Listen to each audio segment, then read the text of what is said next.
नमस्कार श्रोतागण। आज डिस्कसन करिबा बाइपोलर डिसऑर्डर कौन। मो ना है डॉक्टर कीर्ति अनुराग। मु गोटे सीनियर कंसल्टेंट साइकियाट्रिस्ट, गोटे सेक्सुअल डिसऑर्डर स्पेशलिस्ट और डी एडिक्शन स्पेशलिस्ट। तो बहुत सारा लोक आम पाखु आसती आ कहती जे सर मु बहुत खुशी रोची आ मु केबे केबे बहुत दुखी रोची तो ताले मते बाइपोलर डिसऑर्डर हो जाइछि मते मेडिसिन दे दियंतु।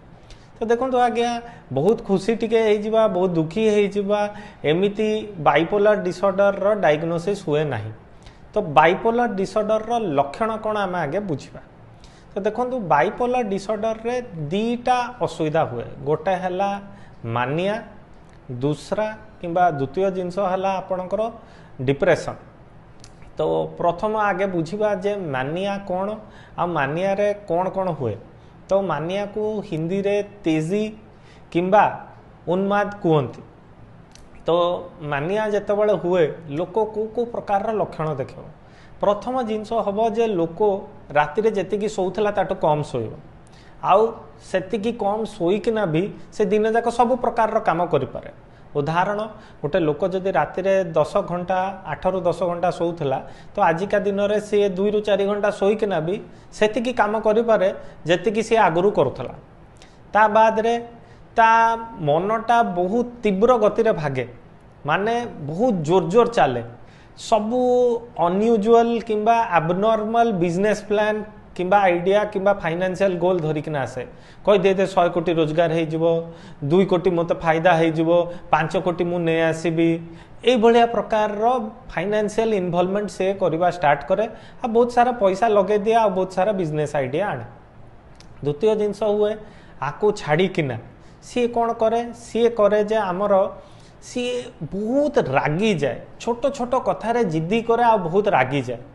आउ प्राय तो ताकू देखिबे जे आगुरु जतिकी कथावार्ता न करथला आजिकल टी बेसी कथावार्ता करछ।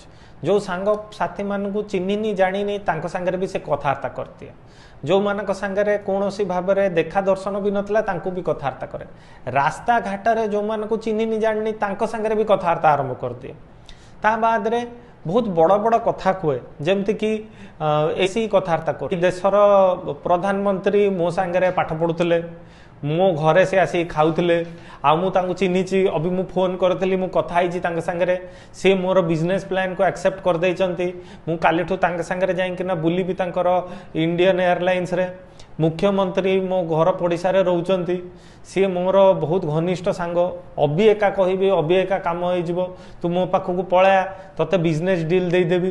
तो एई भलिया बड़ बड़िया कथा से कहबा स्टार्ट करंती जहार कि किछि यथार्थता नाही।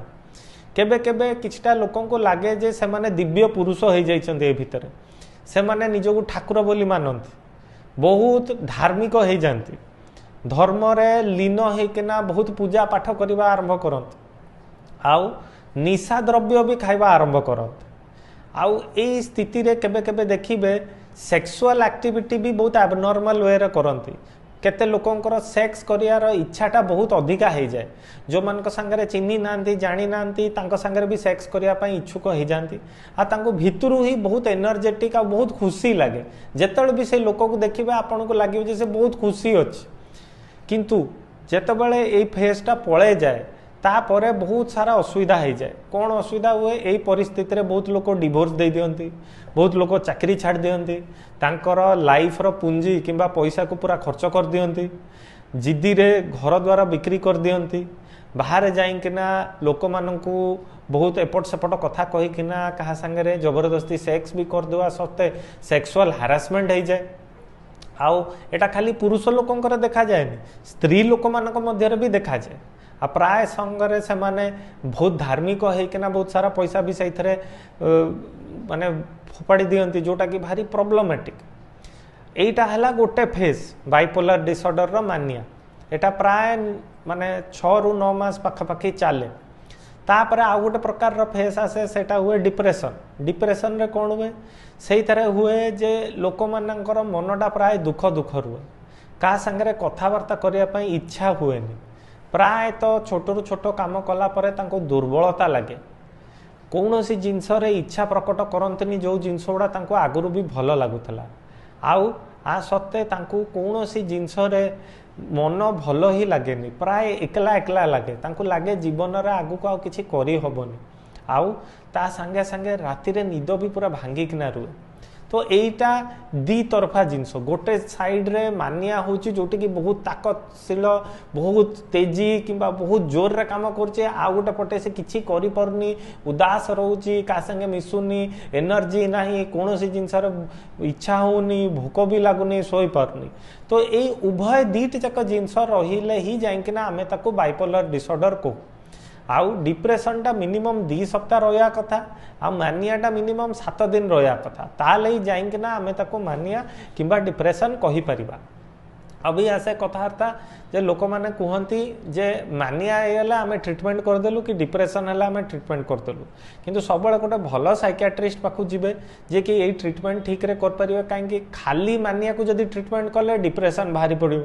और जदि खाली डिप्रेशन को ट्रिटमेंट करा हुए ताले मानिया पुणी बाहरी आसीबो तो यही भाया स्पेशलिस्ट पाखु जीवे जे कि एमितिया बैलेंस करिकना कॉम्बिनेशन रो मेडिसिन देबे जेमति कि आपनको मानिया किंबा डिप्रेशन ठीक बैलेंस होना रहिबो आउ बहुत समय रे घर वाला रोल आदरे बहुत अधिका आउ दरकारी कहीं से माने भावती जे एते सारा पैसा से व्यथा करछि एते सारा जिनस करछि प्राय तो लोक ताको नॉर्मल भावती केबे केबे आ से माने जानी पारंतनी जे एमती असुविधा होउछि बोली आउ एई प्रॉब्लम रे बहुत सारा प्रकार रो लोक लास्ट रे सुसाइड कर दियंत कहीं एते भूल भाल मिस्टेक हो जाए आउ एटा प्राय तो लोक भावती जे एटा तार स्वभाव किंतु एटा स्वभाव नु एटा हला बाइपोलर डिसऑर्डर तो जदि आपण एमतिया लक्षण निज भितर पाउचंती किंबा आखपाखर पड़ोसी क्या भितर पाउचंती तांकर निश्चिंत भाव में गोटे मन चिकित्सक किंबा साइकियाट्रिस्ट पाखु जातु आउ एई असुविधारू मुक्ति पांतु।